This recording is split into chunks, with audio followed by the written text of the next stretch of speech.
तो linear algebra की series में अगला लेक्चर है डायगोनलाइजेशन ऑफ मैट्रिक्स के ऊपर। तो ये क्या होता है ये क्यों इसका यूज़ हम करते हैं ये बताऊंगा।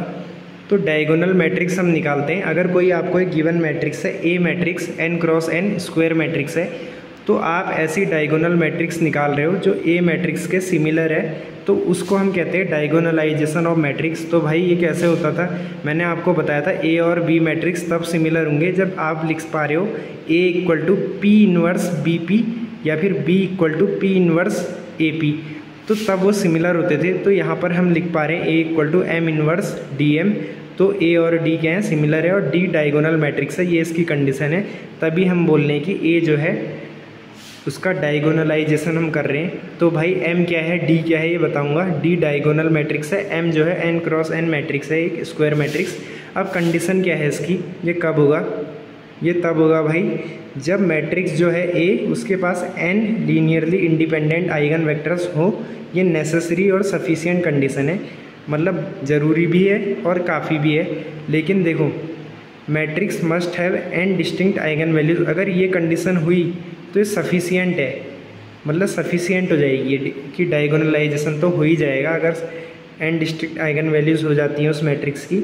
जो भी मैट्रिक्स है आप आइगन वैल्यूज़ निकालो, अगर सारी अलग अलग आती है तो डेफिनेट है कि उसका डायगोनलाइजेशन आप कर पा रहे हो, सफिशिएंट कंडीशन है, काफ़ी। क्यों, क्योंकि मैंने आपको बताया था कि अगर एन डिस्टिंक्ट आइगन वैल्यूज़ हो जाएं तो n linearly independent eigen vector तो होना तय है, और अगर डिस्टिंक्ट नहीं होती है आइगन वैल्यूज, सारी अलग अलग नहीं होती है, तो पहले वाली कंडीशन जो है वो फॉलो कर भी सकती है, नहीं भी कर सकती है। तो इसलिए नीचे वाली जो है अगर ये होगी तो वो तो फॉलो करेगी ही करेगी। तो नेसेसरी जो कंडीशन है वो डिफाइन हो जाएगी, तय हो जाएगी, अगर ये हो जाए तो ये सफिशिएंट है।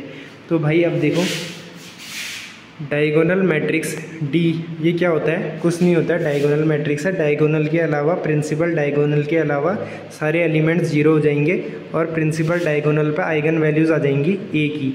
तो भाई ये होता है डी मैट्रिक्स। और एम क्या है, एम कुछ नहीं है, जो आपने लैम्डा निकाल रहे हो आइगन वैल्यूज़, तो आप A minus lambda I into X equal to 0 करते हो, जो पिछले 2 क्वेश्चन में मैंने बताया था। वहाँ से आप आइगन वेक्टर निकालते हो हर लैम्डा के करस्पॉन्डिंग।